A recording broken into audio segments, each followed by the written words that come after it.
Welcome to episode 81 of Comic Book Nation, the official podcast of Comicbook.com. I am your host, Kofi Outlaw, and with me is my co-host, Matthew Aguilar. What's up, everybody? And back on the couch with us is Mr. Connor Casey. What's good, Kofi? Also, in like a golem-like cave on the other side of the studio today, we also have with us Mr. J.K. Schmidt is back. You got to say something for the audio people. Hi, this is people. A Yeah, I forget. podcast. You got to hear me. Here. You don't see my disgusting We haven't visage. gotten to the Invisible Man trailer yet, so It's cool. let's let them know you're actually here. I Crazy that- exist. That when you said Invisible Man, I thought 98 degrees. Anyway. Yes, that is crazy. Moving there- right along, Agreed. we are going to be talking about a myriad of things today. We're going to be talking about some horror. We got a new exciting horror trailer that came out, the aforementioned Invisible Man, so we're going to be talking about that. And we have a lot of deep dives to do today. We have to review a movie, the new horror film, Dr. Sleep. We got to review not one, but two new X-Men spin-off comics. And Connor and Matt are going to take us through the now expanding world of wrestling with AEW's Full Gear event, which I have no idea what that is, but we are all going to learn about it together today. You got that out so smooth, though. I'm so proud. I know. I've been doing this. You killed it. You killed it, though. You would not know. Episodes. Boom. So, you're just second nature. So, we're going to jump right into our news segment today, talking about the new horror trailer that dropped right before we got in here. And we've been excited for this movie. It is the remake of Universal Pictures' Invisible Man, the classic Universal monster movie from that line. But it was 2 years ago to the day that we were supposed to get Dark Universe, Universal's monster franchise that Tom Cruise killed with his stupid Mummy movie. I'm Rest so in peace. excited for that. R.I.P. Rest in peace, Dark Universe. But we finally, they did. Blumhouse picked up the Invisible Man, which was originally supposed to star like Johnny Depp or something in the Dark Universe franchise. But now we got this, and you know what? I'm not mad. Dark Universe is gone. I was really excited about the concept of superheroes and monsters mashing together. But Blumhouse picked up the Invisible Man, did something different with it, and I'm really liking what I saw. I mean, we talked about this movie when we first heard it announced, which we almost never do for horror movies on the podcast. No, because that synopsis they dropped. Yeah, was so kind of intriguingly Yeah. significant. This new Invisible Man stars, of course, Handmaid's Tale, Mad Men star Elizabeth Moss, and it basically is kind of Invisible Man for the Me Too era. I mean, I tweeted that. I don't think that's wrong. I think that's a fair assessment to say about it's about a woman who has an abusive husband who basically escapes from him, finds out that he's presumably killed himself and left her all the money as some kind of apology and atonement for how he was. But she has to kind of jumps through these hoops that include proving she's not mentally, I forget the exact, I always forget. Like, she's got to essentially live in the house for a certain amount of days. Yeah, and prove she's mentally stable Yeah. and that, her accounting of things was true about the relationship. But, of course, he's found a way to pay for some procedure to turn himself invisible, and he's basically stalking her in this house to try to drive her nuts to kind of prove her, that she's insane and kind of clear up himself and his legacy and whatever, which is kind of like a very strange but intriguing metaphor for gaslighting, right? And stuff like that. So this all hinges, this is one of those things where, obviously the social politics of it could overwhelm this film, but I think this movie looks like a great thriller, mostly carried by the fact that Elizabeth Moss is one hell of an actress, and this kind of descent into madness role that she's taking on looks to be very good and very interesting. And the entire concept of this kind of abusive husband dude kind of stalking around her and messing with her psychologically is in some ways like the most horrifying thing about it, without, taking away the supernatural or science, I guess this is sci-fi in this case, element of it. So this looks like a great horror remake and kind of good remake in general that you want to do in the sense of bringing something new to the property. Well, I was going to, I am bummed that the Dark Universe thing didn't happen. Really? I am, because when that was announced, I was really excited. Prodigium was going to do it for you? I was excited. I wanted to see this connected universe of, all these icons and stuff. I wanted to see that. However, what I do, from what I understand, Blumhouse only has this, right? They don't have any of the other ones. You say that, but there are going to be people that walk in, and no matter what you say until the end of the movie, they will not believe that this is not somehow connected to a bigger thing. Well, until here's the the movie thing. comes out. It's kind of seeing this so far, just from the trailer. I would be very much game for them to just take. Okay, well, we couldn't do this whole connected universe thing, but give Russell these. Crowe walks out at the end and goes, "My name is Dr. G. I'd like to tell you about Prodigium." I actually and want that's how we restart. I actually just want to see them do these kind of unique takes on these characters. I would just like to see them get a stab and do something completely different like this with Frankenstein or with Dracula. Like, do all those characters with this kind of. Just think outside the box. Do something completely different. Do good reimaginings of all of because this. I would have never thought to put like the Invisible Man is typically the main character, and you're looking at things through his eyes. Yeah, and this is just a really cool way to turn out his head. Plus, we had talked about like Elizabeth Moss was going to be the person that carried this, and just her reactions throughout this trailer, like as it keeps going, and her disturbed, slightly tweaked, weird looks that she's giving is just like amazing. Like I can't wait to see that. So I love the pick for director Lee Winnell, guy coming off of Upgrade. Was behind the story for the first few Saw installments. Like Insidious actor, the guy does a great job at just ramping up terror as a movie goes along and making the unlikely and the supernatural almost seem like it's plausible for a given story. Because with a lot of horror stuff, it's like, is he really invisible or is she just crazy? He's like, no, we're not afraid to say, no, he really is invisible and just messing with her. Exactly. Yeah. That's awesome. I can't wait. I think it's going to draw a pretty big crowd. Female viewers seem to be responding to this and saying like, this is in that it's creepy and it's kind of weird, but in a way that they want to go see because I think I saw one female pundit tweet out like the title for this trailer is like Elizabeth Moss can't figure out how to kill her abusive husband in parentheses yet. That's awesome. So Invisible Man's on my radar for February 2020. I'm going to be excited for that one. Kind of stoked for that. Stoked, bro. All right, now moving on. We got other remakes to talk about. We're going to touch on these real quick. We found out this week that we are getting 2 popular 90s properties are coming back. We are getting a new Scream movie. Don't ask me what it's about. We don't know anything about what it's about yet. We just know we're getting another Scream, and that could mean anything, really, because Scream is such a kind of winking, referential, kind of at once commentary on horror movies and a horror movie. So I don't know what we're going to be doing at this level, at this stage. Scream 4 came out, and... and there's a Scream series, right? On TV? And the Scream series on TV. No one That's watched. also Richard over in the booth. Scream TV series. Oh, look at that! Exactly. Thumbs down. Thumbs down. All right. Richard from the booth says thumbs down on that Scream TV series. We know he loves it. Now he I think tried to watch it. What's interesting about this though is that this is the first one that's not directed by rest in peace Wes Craven, horror legend. Wouldn't it be cool if he directed it from beyond the grave? From beyond the grave. Ouija board type shit. Let's let him set the lens. Maybe it's his hologram. He'll rack the focus. Maybe it was the Wes Craven hologram who did it. You never know. You can't. Holograms They just cast James. We're getting James Dean back. Wes Craven can be brought back. Yeah, I don't know. I don't think they have a script yet. No. Kevin Williamson, who executive produced the TV series, and he, from Dawson's Creek fame, and he did all I think the first 3 Scream movies. I'm not sure if he did the 4th one, but I'm interested because that concept is amazing. It's no Final Destination as far as terrible horror films go. I love Final Destination. Yeah, because Final Destination is just like the Rube Goldberg machine of how people die. Yeah, it's great. Yeah, I go in. You know how every horror movie, I know what I'm getting when I go to see. Everyone's going to make an movie. idiotic decision. I'm going to make a terrible decision. Yeah. There's a Geico commercial about people making bad decisions in horror movies, but then in Final Destination, I love that with the just chainsaws. ramped up to 1,000,000. Yeah. Everyone's just like, I'm going to stumble over my blood and fall on this glass shard and die. I don't know why we're talking about Final Yeah, I don't know either. He got us on it. I was letting the podcast get out of control just to see. I just assess everybody as we do these things. So. All right, but bringing it back to Scream, we don't know anything, but people are going to be interested because it is Scream, and hopefully they do some kind of.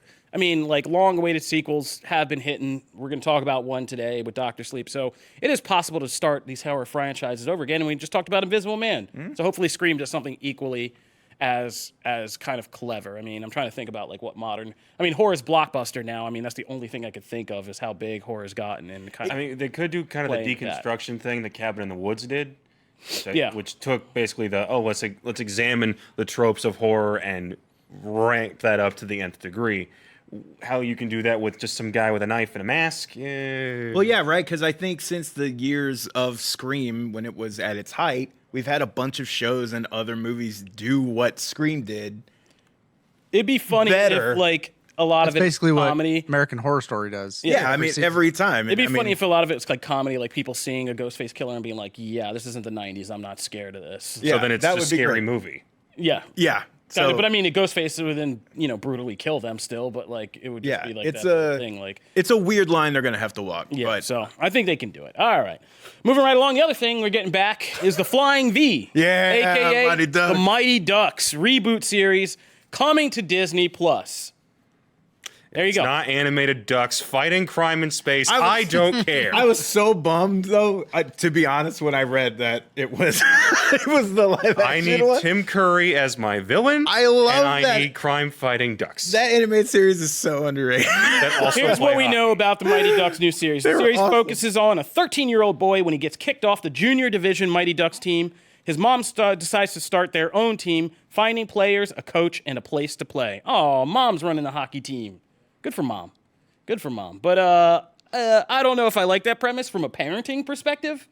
I don't think that's good. It's like, hey, I want to be athletically competitive. Oh, I didn't quite make the team. That's okay, honey. We'll start your own team. You don't ever need to meat those standards. I Hey, mean, the Michael deal- Jordan's Playground taught us that sometimes there are some politics that go into this stuff. And you just gotta keep on keeping on. You gotta find your own way in this world, baby. What Okay. If the coach they find in the movie is Michael Jordan? He Teaching teaches hockey. how to play There you go. He don't care hockey? about them kids. He's just gambling on him. If they're not buying Jordans, he doesn't care about them kids. I mean, the premise is not right off the bat is not as interesting to me as the original premise of, hey, here's this hot shot lawyer who essentially has to slum it with these kids, right? And like he's so used to high society and like being a hotshot lawyer, being rich and all this other stuff, and then he has to go do that. There's an automatic like relationship that he has with the kids right off the bat that makes it interesting. This doesn't necessarily have that just This in a is like description my mom form. said I'm cool the movie. But it could be. They could. I mean, they say they have to find a Everyone coach deserves and a other stuff. trophy, okay? So it could end No. up having those contrasts. So we'll just have to wait and see. But from initial, I mean, I'm let's like, be I'm honest, not we're thrilled. all happy just to hear Mighty Ducks. Yeah. Ah! I love that. I love that. I mean, I hope they don't try to do cameos with the original cast because I even like the third one. How is Estevez looking these days? Some of those are real tragedy. It's not I don't think it's Estevez. Estevez. Yeah, It's Estevez is not a Goldberg. problem out there. Oh god. It's the Yeah. kid who plays Goldberg who Hey, you know what? I was Keenan's showing doing Kofi well. yesterday. They Keenan's post doing frequent well. mug shots on TMZ. Oh, Dude, I really no. hope. I really hope Keenan's in. All right, we're having like 4 conversations right now, so let's pull it all back together. Mighty up? Ducks What's coming to Disney Plus, along with everything else. We're gonna have a full Disney Plus breakdown for you because that thing is coming next week, and I'm not really prepared for all that, but it's going down anyway. So be on the lookout for the Mighty Ducks. Damn. All right, that'll do it for our new segment. Like I said, we got a lot to deep dive into today. Some comic books, some horror movies, some wrestling. So be sure to stay tuned because when we get back, we're going to get into it all. Will you stop? All right. Yeah, please stop. I don't know what is happening on this show this week. Everybody is just kind of going off the rails Oh here. God! All right. All right, so in our first segment of our deep dive, I am going to, because I am the only one responsibly seeing movies for this podcast out here, Matt, I'm just kidding. You got a lot going on right now. You got to know You saw small my amount. face. You saw my face. You got a small amount of something going on with, being an impending daddy. So I go out here and bite these bullets for you. But I went out and saw Dr. Sleep this week. The Mike Flanagan, director of Oculus and The Haunting of Hill House, who is making a film based on Stephen King's sequel novel to The Shining, but also taking that novel and marrying it to Stanley Kubrick's version of The Shining to create this kind of hybrid sequel of both the book and the movie. So that was a tall order to do. And this is not a short movie. It's a 2.5-hour movie starring Ewan McGregor as the grown-up version of Danny Torrance. And I am proud to say that Dr. Sleep is at once one of my favorite horror sequels of all time. Wow. one of the best Stephen King adaptations of all time. And if you just want to keep it on a smaller comparison scale, it's much better than It Chapter 2 was. Like, much better. Just an overall experience. I realize they're different stories, but like overall kind of cinematic experience. Doctor Sleep, Mike Flanagan does such a good job of first building and establishing these worlds and doing so not just through exposition, but actual, like his movies and like, or TV show has an identity to it, a signature. This Doctor Sleep feels like Flanagan's film. He's really good at this dark, lavish kind of cinematography and look to his movies. But it also feels like it is a perfect companion piece to the Shining movie by Kubrick. I'm talking from just like how he uses old techniques like one shot fading into the next shot, like directly kind of that fade over motion that the Shining does a lot, to just the actors he cast to play the original characters from the original movie and how they capture the spirit of the original actors without having to do that de-aged crazy crap and all that. Like they just, it's old school. We just get actors who are good to mimic actors who were there before. And you get your Jack Nicholson, your Shelley Duvall, you know, your young Danny Torrance again. And it all, and the music by the Newton Brothers is fantastic. This is a fantastic soundtrack. I've disturbingly been listening to it since then. It's all like Shining music. So, Oh, Lord. yeah, if you're wondering why I've been hovering over your He gets an axe. We gotta get you to see more comedies. Like that's gotta be. They don't the make thing. those anymore. Oh my God. Maybe on Fucking Disney joke, Plus man. when Noel comes out. Yeah, so this feels like you are back in the world of Kubrick's The Shining.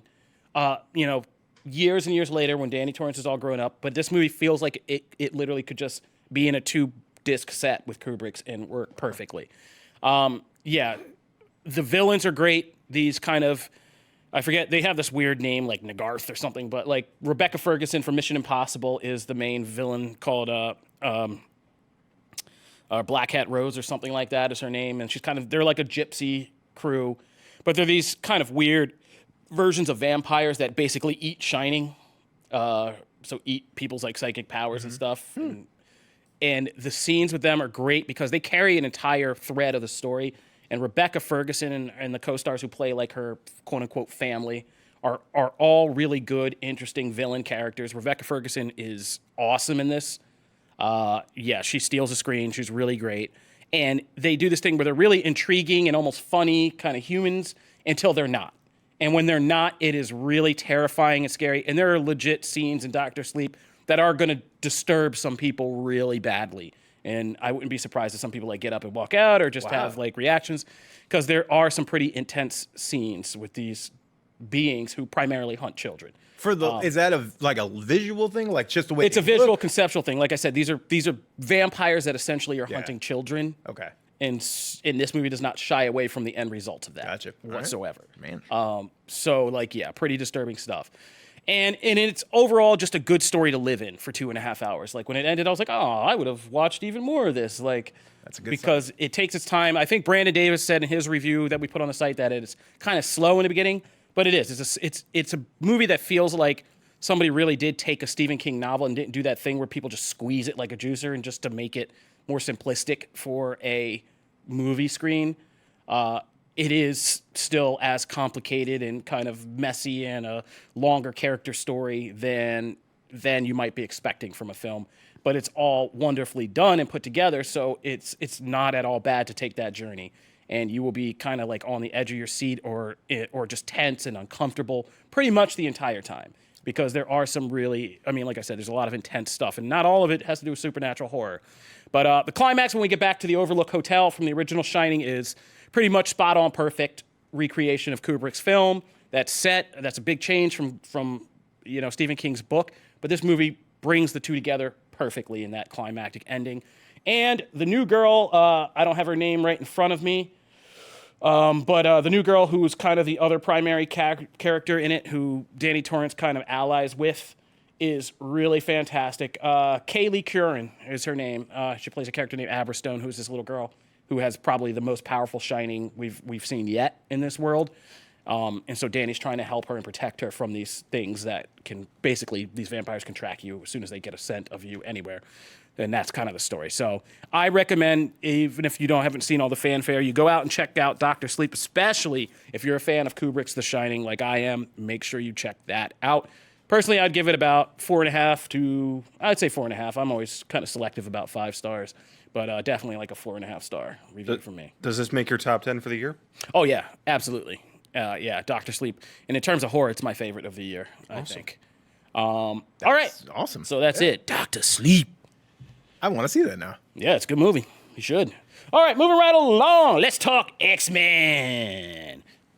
Okay, so we're in this Dawn of X relaunch. We've been doing everything every week, and this has been an interesting week, right? Like, because we got 2 things. I would call this the most mixed bag week we've had. Yeah. Not in terms of the books themselves. I'll get to that in a minute, but in terms of our reactions around the office. Because we got the release of both X-Force #1 and New Mutants #1. And generally, I think the consensus was X-Force was awesome for most people, unless I'm missing something. I think I haven't heard from you, JK, but you liked X-Force? I liked them both. Yeah. Okay. Okay. So, yeah, I did too. So I liked both. I liked X-Force and New Mutants for 2 very different Oh, yeah, completely different. that we're about to get into. I think, Matt, you liked both. Yeah, I Connor? loved both. Started reading New Mutants. I've been caught up. I've been moving this past week. No, that's so all good. Haven't had much time. Although I did have to read Spawn this week for the reviews. That was fun. Oh, stop it. Spawn. Don't beat up old Toddy. But I think Jamie was the Jamie might have been the only. of the No, I think critics. Jim Was soured Jim on. too? I think Okay. Jim soured on New Mutants too. Jim's been mixed about pretty much most of the X-Men comics that Yeah. have come out this year, though. He loved X-Force. He's Yeah. he's been listening to Rob Liefeld a little too much, but Oh, we'll stop forgive it. him for that. Stop it. Draw Jim's- the feet. He went home sick today. You can't sit in his seat while he's sick and then beat him up. Boom, boom. Down goes boom boom. Down goes boom boom. Fix boom boom. What? We got a No, I'm not camera. gonna fix it now. Hashtag fix boom boom. It's fine. She's asleep. Oh my gosh. Anyway, so X-Force and New Mutants, like we said, 2 very different books.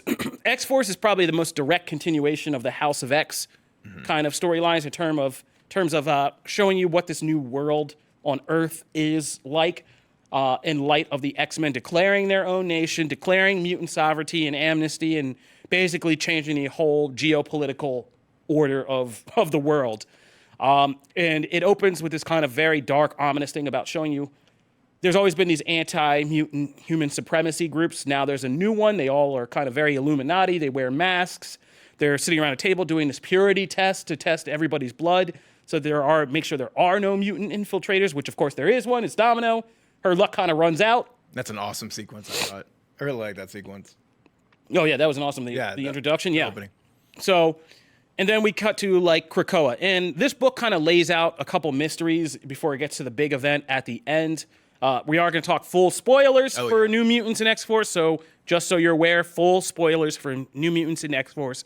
The climactic event is we get a return of the cybernetic gang called the Reavers. This new iteration of it, very kind of special ops, commando type unit now. They use a commercial airliner, which I love this sequence too. Yeah. And they're in mid-flight. They put everybody to sleep and then do a halo drop from this thing. Basically, leave them for dead. You know, Yeah. Yeah, Well, pretty I mean, kill a bunch of humans. Yeah. Just so we can kill. not a couple necessarily of like mutants. my dad's like an amateur pilot. Like a plane can fly. A plane can really fly itself without a human for pretty much everything. Like you could just go to sleep and the plane will land itself automatically. Well, that's comforting. Are you serious? Yeah. A plane doesn't really I necessarily. mean, I need know a we don't pilot. need to divert, but like, No, a that's pilot's really just, interesting to me. When you're landing, it's mostly instruments. The pilot is just there to kind of tweak any changes that may need to be, and most times they're just there to make sure it guides down the way. My mind is We are going to blown get right so much hate mail from the Air Force now. now. My mind is blown right now. Anyway, I'm talking about commercial airliners. The Air Force, you guys are all elites, and we need Well, you. most of I those- am not down with automated Air Force pilots. Let's just put that out there. A lot of those Air Force pilots go on to be commercial airline pilots. Hey, I was once a top-notch athlete, and then I went on and did other stuff. So I covered my part. Very glad we got this clear. Back Yeah. to X-Force. Yeah, I'm not defending commercial air pilots. No, definitely not for Delta. You can go Back to take that. Final Destination. You could take that somewhere else. But anyway, so they do the Halo drop. They get into Krakoa and they cause a mutant massacre, and they end up the Reavers taking out Xavier himself.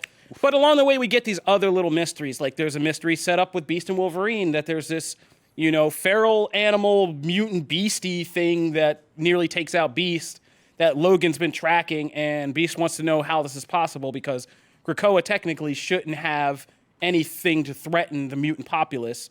And so that's opened up the door on what kind of theories as to why. I wrote an article about it, like either Krakoa isn't as reformed as we think, because it used to be a place that trapped and fed on mutants. Yeah. So it was dangerous. Or I think it also could be there's some connection they're setting up to that Arakko, the other half of Krakoa, that was sealed away in the demon realm.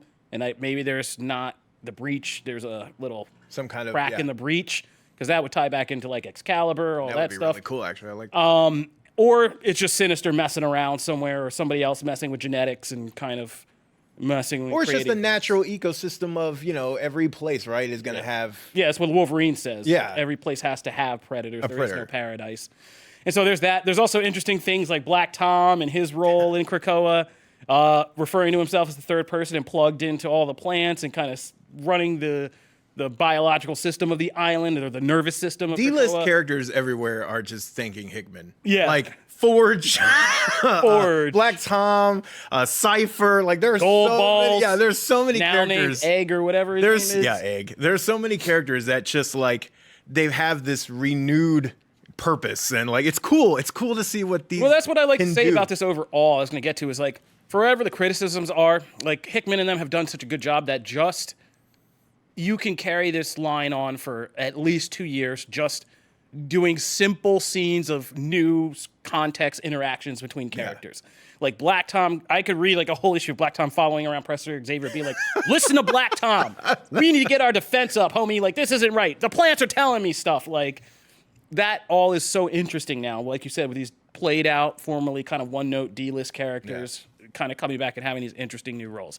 So X-Force... It's not restrictive. No. Which for the first time in an X-Men comic, it's not been about the limits and how you can meet, like how do you fit your stories within those limits. Now these storytellers are able to add on to it, which is amazing. And that was what Hickman said. He said, I mean, their rule in their room is you're not allowed to destroy. Like, basically, you can only build and add. Like, you can't tear down things. You can't bring in a superpowered Omega level mutant to, Kill all the other kill everything ones, yeah. off and then start all over again. Like, you got to add to what's already there. So, and that's what's been like those first 6 issues of House of X and Powers of X were so amazing in building this world where basically it's just like, hey, guess what? This is the new paradigm shift. Yeah, and like I said, we new could do the first status 2 quo. years just exploring different corners of this new world to establish things. Yeah. And that's kind of what we're doing now in a lot of ways, and it's very interesting to me, which is my segue to say I loved X-Force because it is directly connected, and there is this big action sequence at the end with the Reavers invading Krakoa, causing this massacre, shooting Xavier. Also, I don't think I've ever been more turned on by Jean Grey than hearing her say, we need to be swift and violent part right was now. awesome. That And I part was like, so whoa. cool. I was like, whew. It's like, slow down, X-Men. Like, That was such a great part that typically would be reserved for Logan or whatever. And it was awesome to see, like, oh, Jean Grey? Oh, Yeah, Jean Grey leading tech, like, I'm going to F somebody up. Like, yeah. Also, just a special shout out to, like, whoever's idea was to bring Sage back into things. I loved that character Sage for a minute during that time frame. So, yeah. That's Dude, cool. Extreme X-Men Sage is like my favorite. Yeah. Extreme X-Men. Chris Claremont is like sitting in his cabin in the woods, like, just hating. I don't like what they're doing, but at least they're using stuff. That's so true. Yeah, that is true. But like, yeah, so X-Force had that excitement, but I also really like New Mutants. New Mutants is like the complete opposite end of the spectrum from X-Force in the sense that X-Force is very direct and can kind of pushing this storyline and world forward, and New Mutants is just totally off somewhere in space, like totally irreverent. It's like Community in space. Yes. And very much. I am loving it because, again, I think the delight in this world is just being able to delight in this world. Yeah. Not have to do anything except a dinner scene, a party scene with these random assortment of characters that have really never been in a room or like had meaningful interaction, like the Starjammers and the New Mutants. Yeah. Like, both hooked into like big space mythos and all that, but we've really never seen them together like this, and it is freaking hilarious to see Corsair, what I always want to call her Hezbollah or whatever her name is. Hepzibah. Hexaba and Hepzibah. Hepzibah. Close enough. There we go. What's the other one? Raza. Chud. And Raza and Chud, yeah. And just like all of them having these kind of odd pair interactions with. That's their names. Okay. Yeah, this is. I thought he was canon. I thought he was yeah, just shouting out he's random. for real. No, he's Those are being their for real names. right now. He's not trolling. These are the Starjammers' names. Should. Yeah, and Hepzibah is her name. You got it right. I hope so. Hepzibah. I've said it. After he made such Yeah, a she's big been deal like about it. she's weirdly had like some of the most standout moments in a couple books, like Yeah. X-Men 1, where she might have been trying to lure Rachel Summers into Oh, a yeah, that's threesome, right. and then Forget about that. her boyfriend's granddaughter. yeah, She's like, hey, I like you. yeah, yeah. And then this It's getting a one, little too yeah, weird. and she's just great in this one too. Like, just oh man, just everything from them just having. And this book is literally just them having to travel to Shi'ar space, and for the whatever amount of time that takes them on a spaceship to get there. Yeah, like the And only then fight scene It's a happens- road trip issue. Like, Yeah. basically. It's like the last 3 pages is really the fight part, Yeah. right? And everything else about it is just so there's so many charming little moments. Yeah, it's like vacation in space. Yeah, like and they're finding ways to use mutants. Again, it goes back to this. Like we see Mondo. There's this whole great scene between Cypher and Mondo and Krakoa. Krakoa, yeah. And that whole thing of like, this is so disturbing. Like even Krakoa is weirded out by what it's having to do. oh, when Which Krakoa is- possesses Mondo. Yeah. But see, that's the cool thing is like it's additive. Is like you have these redundant mutant powers, and it's on these writers to basically figure out how they're going to contribute to the overall canon. Yeah. And they add like Mondo has a power that's basically a lot like Black Tom Cassidy's, Mm-hmm. and it's just on them to figure out like how they're going to tell the story. Because you saw that part, right? Yeah. Which is The like that's face cool. With his X-Men. face in the Yeah. stomach. And it's That's also, cool and I X-Men like how they're stuff. sneaking in like the threads of what are going to be larger stories to come. Like, because that was a big mystery that we've never even talked about in Powers of X. Like, who is that future X-Men Krakoa Cypher hybrid who becomes like a walking, talking humanoid and is them merged together? I mean, this Mondo thing is the first clue that we have that this is even possible. And it's kind of ironic humor because Cypher's the one that's like, man, that is so disturbing. And we know that in that future, Yeah. like that becomes him, like, and he has to do that. And we haven't even touched on him touching Krakoa and the technovirus thing Yeah. leaking into leaves. Like, there's so much going on with that I love, like I said, these And then threads. coffee. Oh, yeah, and there's then a a scene of whole- them all drinking coffee and Jono being like, I can't drink it, but I love to smell it because he has a hole in his face. And you're like, oh, man. And there's some great comedy in New Mutants that I think is just not being appreciated. That book is full of, like, I laughed out loud so many times during that book, more than I've laughed at a comic in a long time, I think. Just like, yeah, you and I talked about Sunspot, who... I love how they nail Sunspot as this kind of playboy douche character who's like trying to be like a hero. That very end Yeah. moment. Yeah. when He's he- like, all right, up to me. He drowns like a whole bottle of whiskey. And he's like, all right, I feel like this is my time to save the day. And then it just cuts to the next scene where they're all surrounded and getting arrested by the CR. And he's like, ah, damn it. it was something we talked about in the office as far as the Starjammers go. That like it was a little bit interesting to see like Hickman's take on Corsair in X-Men. And then because it's a little bit more like familial, he's he's acting with his more like family. a dad, Yeah. And then here he's just like An peace. unabashed See tyrant, ya. yeah. I don't care about you. I mean, sorry. But then my favorite moment is when they all go through the thing of like they're all talking to Sunspot and Sunspot's like, well, I mean, have we done anything wrong? And they all go through like, well, Yeah, you there's cut like a off- panel of each of them saying something. you killed my plants. You cut off my arm. You drank. You stole my whiskey. He's like, Yeah. I won your whiskey. He's like, Hepzibah's just like, I do not like children. that's so many great moments. Yeah, it Rod was Reese, just like, that he's the MVP of the issue by far. Rod Reese. That art is just Am I the only one? I must be the only one that just doesn't love. I didn't like. It's fine. I like the visuals. I just don't love them. I mean, love the up close, they're a watercolor little style scratchy. Yeah, they're kind coloring. of sketchy. They look like yeah. they're real pretty, like a Silva or something, but up close they're more like a U, like a Lionel Francis U. They're That Ron scratchy. scene though, amazing. I really enjoyed how awesome the character moments were in New Mutants. I just felt the plot was clunky, so that's why I'm kind of interested in seeing how. Well, I mean, this to be fair, there isn't storyline- really. I mean, is the criticism that's fair. There isn't really a plot to this book quite yet. at so point. Yeah, it's like we want to see Cannonball. It's that, and that That's was it. basically like a throwaway line of dialogue, like let's Yeah. go get Cannonball back, and then I did have to things flip back and be happen. like, wait, why are You know, they there in the first there- place? And then be like, oh yeah, that was yeah, the clunkiest part of the issue. Yeah. And then The it does art I that- thought was great. And then as opposed to X-Force, like I thought X-Force had lacking in character moments, but just like was a very tight comic book. I just thought like Yeah. both of them kind of could learn from each other. But the thing is like the X-Men line has not gotten this much attention and love since now, you know, for like the last it's time been a in while. 2 decades. This is the most attention and as far as like editorial control and input and like the artists and writers that are put on it and the cohesiveness of the line, like this is the best it's gonna get for the foreseeable future. So So just try to enjoy it. I enjoy it. Yeah, exactly. So Exactly. I enjoyed both. I think if you're looking for a more serious continuation of House of X, be sure to grab that X-Force 1. If you just want to have some more fun with like the X-Men characters and moments, be sure to grab New Mutants.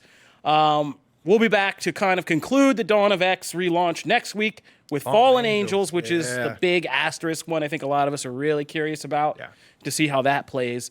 And then maybe we'll stop talking X-Men as much. And then I don't X-Men know. 2 comes out next week. Oh, right? God, I guess we never stop. Yeah, it never stops. It never stops! And then there's Wave 2. 'Cause Oh. that'll come with a whole other set of books. Yeah. Wolverine and a bunch of other stuff. Moira X and all that Whatever stuff. that Yeah. X-Corp book that was sort Such of a leaked. weird concept to bring back. So we'll see what that is. All right, but yeah, hit us up if you guys want to talk about your thoughts about New Mutants, X-Force, or anything else, Dawn of X, hashtag Comic Book Nation. We're going to close out this episode with letting Matt and Connor, and I forget if JK is into wrestling, or... Yeah, kind of, right? Kind of. That's cool. Yeah, no, I forget. You guys are going to tell us about, for the first time, is this the first time we've done something non-WWE? For the full segment, Yes. Yeah, all right. So, AEW, it's your time to shine. Take it away, boys. All right, quick introduction. If you only watch WWE, we're talking about All Elite Wrestling. It's the new competitive company. It's Connor's launched. It is not my favorite. I just find it interesting. That's Connor's favorite. It's basically it's the new wrestling, the new hotness, the new wrestling promotion people are talking about. And they've had a few shows, been to a couple. They're coming here next week. See that low key plug there? That's nice. That's good. Yeah, cheap plug. We're having actually Cody Rhodes and Brandy Rhodes, so you can see in the image behind me. They're going to be sitting on this couch Booyah. next week, and we're going to be talking to them before Dynamite over in downtown Nashville. But before then, they've got a pay-per-view this Saturday night in Baltimore. Now, Matt, I ask you this question every time we do one of these. What's your match of the night pick, if you had to guess? Here's the thing, and I feel like I could be more original, maybe, but it's so hard to pick against Cody and Jericho. That they've done an excellent job of building to that. I mean, Cody dropped. If for those who watched that episode of Dynamite, Cody dropped a promo that was just fantastic, and this is not the first. People are calling this the promo of the year, and maybe his best ever, maybe up there with some of his dad's. Yeah. And that's unbelievably high praise. Yeah, no, absolutely. So, I mean, I think, and Jericho, just with all the shenanigans and stuff, I mean, to me, like, this last episode wasn't, like, the best one he's done, but he's done so many other ones in the past. You didn't like the parody. If you watch them side by side, they're exactly the same.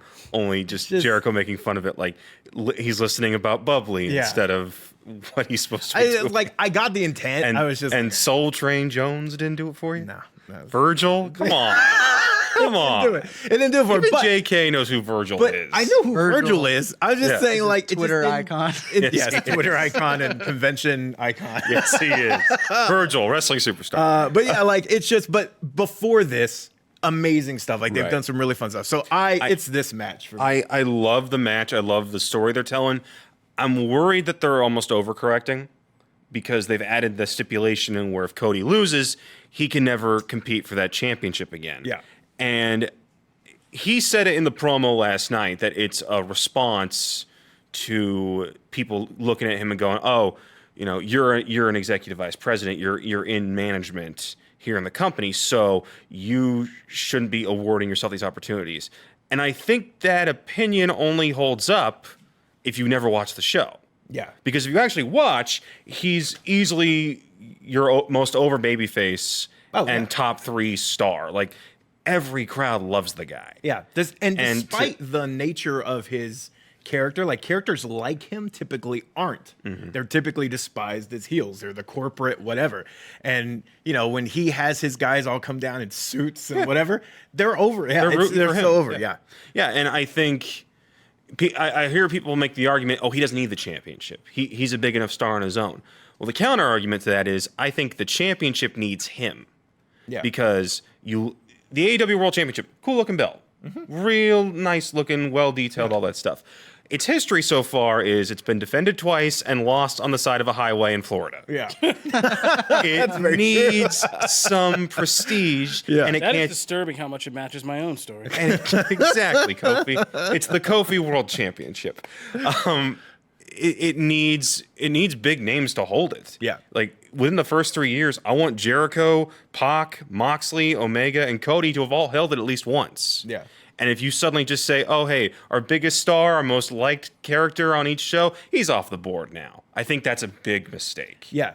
I agree. The way you kind of phrased the question was like, is it a mistake if Jericho, like if he doesn't win the belt, if Cody doesn't win the belt? I don't think it's a mistake necessarily, but I think one, that's the only part of the promo that I didn't actually buy was the part about like, people say, I'm like, no, nobody really says you hear that a little bit, but it's no, really just coming from the people that want to nitpick Yeah, every little detail not- about this company. No one's saying that. Like everyone adores you. Like that's not really a thing. So to me, I didn't really buy that. I thought they added this as an extra stipulation to just ramp up the tension or whatever. I think he needs to win it because of the stipulation. If there wasn't that, I would say leave it on Jericho for a little longer. It's fine. Right. But I agree with you. I feel like it does need someone who's going to be out there defending it. It needs to be built up a little bit because it is in its baby phase. So yes, I agree. I think he should win that. Also, if there is a match that it would be also kind of like right up there, would be the triple tag. Yeah, I think that one's going to go viral. Sheer fun. Like there's going to be so many ridiculous, crazy spots with those guys. And every time Private Party's on the air now, everyone goes, what the hell are these guys going to do yeah, they're next? great. I mean, they saved that awful match last night. Yeah, they kind of did. You knock Dark Order, but give this company a little credit. They tried to push him and then immediately read the room and went, yeah, this isn't working at all. So pull it back. Yeah, I like agreed. that. So match of the night, we're both in agreement. Other big matches on the show, you want to keep out for Kenny Omega, John Moxley. They keep mentioning Mox's past with CZW and working at the ECW arena back in Philly. I think this is an indication that it's going to get violent. Like we're going to get a lot of barbed wire. I mean, it feels like every week though, they're weapons. already pulling out the bat and the broom. Yeah, the bat and the broom, and I'm like, okay, when are you going to hit? Someone's getting hit with it's one of gonna these happen things. here. It's going to be and it's not the Triple H where he kind of pushes it into it. No, someone's swinging. Now here's the thing though, and what AEW is not shied away from blood. They've not shied away from, which I like. I like that they'll take a couple, they'll go for it. However, there was one match, and I can't remember which pay-per-view it was, but it was I think it was the Dustin. Might have been the Dustin Cody one, whichever It got one super that like bloody, Dustin was just. Oh yeah, he looked like he was It gonna looked die. awful, and I was like, okay, that's probably that's too far. We need to rein that in. They've made it pretty clear that it's only going to be on those pay-per-views where that kind of stuff happens. But I mean, we're at a pay-per-view, Yeah. so I mean, okay, if it's gonna happen, I just want you to Chekhov's see. bat. I just want you to see Not walk Chekhov's that gun. line. Chekhov's bat. Chekhov's barbed wire covered And bat. is a line. barbed wire broom because Kenny pulls out because he's the cleaner, so he pulls out. He's like, "I'm gonna sweep you." And not as- like we've gotten like punctuations in their feud of like violent moments. Like there was that whole time, I think it was the first Dynamite episode. Yeah, the where table. Moxley like Yeah, power the glass slammed him table. through a glass table in the VIP area. In a VIP area where you couldn't see the ring. Yeah, exactly. What benefit is this? And Like, there was also nothing on the table. It's like no one was actually taking advantage of It the was VIP. well room. choreographed. it was, yes. Yes. It was very But we well like to nitpick things in this wrestling I of know, yeah, ours. exactly. So the big question, we've been asking it on the website every week. We're 6 weeks into it. Matt, question for you. 6 weeks into NXT versus AEW, who's winning?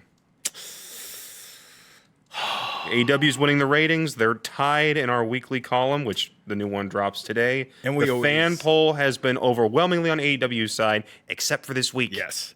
NXT actually won. I guess that's my thing. I think if I had to grade it up until this point, I would say AEW has won the fight or the war, whatever we're calling it, up to the last 2 weeks. I feel like in those last 2 weeks, because NXT started out extremely slow on USA Network, like really slow, and AEW just had all this momentum coming in. I feel that, though, a long game type of thing, you're starting to see AEW still do well in the ratings and everything like that, but you're starting to see it level off, and you're starting to see it kind of average out to where there's not that night, oh, it's the new thing every week. Yeah. It's just a really good show. So you're seeing that level off, and you're also starting to see NXT, some of those people see what NXT is doing. They flip back and forth a lot. I think NXT has had a way better show the last few weeks, including this week, because I know that was my vote. I think they've had a better show in and out than in the last 2 weeks. It's been them, and I think the momentum is in their direction. So I will be interested in like 6 more weeks to kind of see if they can keep that up, if they can keep that trajectory going. Because if they can, then in another 6 weeks, I might say NXT's winning. But for now, AEW, just off those first 3 weeks alone, AEW wins. I've got to go with Dynamite because every week feels like I need to be watching. The fact that the matches, the win-losses stuff that they've emphasized that matters. The fact that they've been building up to this specific pay-per-view. Very few segments feel like they're wasted. NXT can bring great moments, stuff with Finn Balor, stuff with Ciampa, and the Undisputed Era. There are certain like moments where I'm like, oh crap, I wish I'd been watching this live instead of after the fact. Yeah.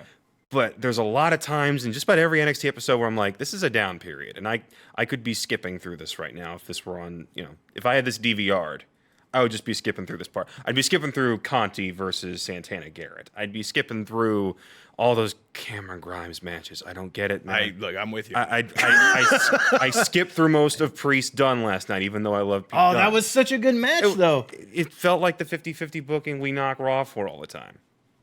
You beat me this week, I beat you next week. I mean, no, I get that. I'm just talking about it as a match, though, because I feel like we talked about FOMO on the show before. I never have that with Dynamite. I never feel like I'm missing out on anything. I feel like, I'll watch the thing Even after. last night with the Cody thing. No, I don't ever feel that way. Even when I go back and watch after, and I just don't have that thing. Now, the moments I feel like Dynamite excels in is its promos. Jericho, Rhodes have both delivered Moxley several times. Moxley too. In one promo, better than anything he did in WWE. Oh no, hands down. I just also haven't been captivated by him so far. I will say Omega has impressed me the snot out of me. But I don't have that. I don't feel like I'm ever like I gotta go see it. But I'm always entertained. AEW puts on a great show. I'm just saying I don't have that yet. And sometimes with NXT, I feel that. I feel like I need to watch because they're going to pull something out of their hat. And both shows have solid wrestling. So it's not really about that. It's just, I'm missing that. Fair enough. Well, Kofi's giving us angry looks from the side that say it's time to wrap it up. So we No, will. not angry at all. I love you guys' wrestling segments, but we do have to wrap it up. We do. So I'll just say this. We are covering Full Gear this Saturday night on Comicbook.com. So be sure to check out our coverage. Aren't you in front of the cameras now anyway doing this stuff? Exactly, I am. And you can check those out. First one goes up on YouTube tomorrow. All right. Thank you, Connor. As always, Connor's on top of this wrestling stuff, so we will be keeping you guys informed because you guys have written in and people do love a lot of these wrestling segments. So as this world expands, like the Marvel Universe, we will keep you on track with what the hell's going on with your NXTs, your WWEs, your FTWs, your WTFs, and everything else. Thank you, guys. Thank you, Kofi. All right, that'll do it for this episode of Comic Book Nation. If you are just getting into the show these days, we post new episodes every Wednesday and every Friday on Comicbook.com. Make sure if you are one of our weekend listeners, you also go back and check out the Wednesday show. It's the middle of the news week. Things happen fast. This past week, we got surprises left and right. Oh, yeah. As Batman casting was dropped on us in the middle of a show. And we also have Janelle Wheeler on Wednesdays, which is always great. So be sure to check those out when you listen in on the weekend. If you want to talk to us about anything we talk about on the show, you can always hit us up with the hashtag Comic Book Nation, or you can subscribe to the show on various listening platforms that include iTunes, Spotify, Stitcher Radio, Google Podcasts, Google Playlists. You can tell on an Amazon Alexa device, fire up Comic Book Nation podcast, and it will do so. Or you can check us out on the YouTube. Now, if you want to talk to us individually, you can reach me at Kofi Outlaw. Catch me at Magular CB. At Connor Casey _CB. I'm at Woe is Joe. Woe is Joe, but is Joe woe? I always want to know. that all rhymes. That's some Dr. Seuss stuff right there. No, that's some. You that's were some, spitting bars That's earlier. some in the streets of Brentwood freestyling. Straight out of Brentwood. Straight Mean out of streets. Brentwood. All right. Thank you guys for listening in. As always, we love talking to you here at Comic Book Nation and hope to see you guys for our next episode. Have a good weekend, and we'll see you back. Peace. This is Peace.